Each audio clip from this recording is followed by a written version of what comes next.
नांदेडमध्ये अशोकराव नाईकांचं आमरण उपोषण सुरू आहे। धनगर समाजाला एसटी प्रवर्गातून आरक्षण देण्याची मागणी करण्यात येते। गेल्या 7 दिवसांपासून हे आमरण उपोषण सुरू आहे।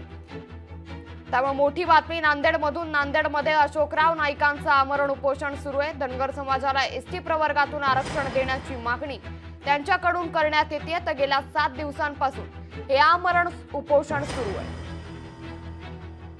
आमच्या इथे गेल्या 7 दिवसापासून आमच्या समाजाचे अशोक प्रल्हादराव नाईक हे 7 दिवसापासून आमरण उपोषणासाठी बसलेले आहेत। त्यांचे अवयव निकामी होण्याची भीती किंवा दाट शक्यता आहे।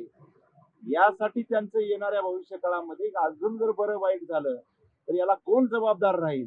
त्वरित संबंधितांनी याच्यावर लक्ष घालून वेळेवर आमच्या समाजाला जर न्याय दिला तर येणाऱ्या काळामध्ये अशोकराव प्रल्हादराव नाईक यांचा जीव वाचेल आणि आमच्या समाजाला सुद्धा न्याय भेटेल। लोकशाही मराठी ऐका, पहा, जागरूक रहा।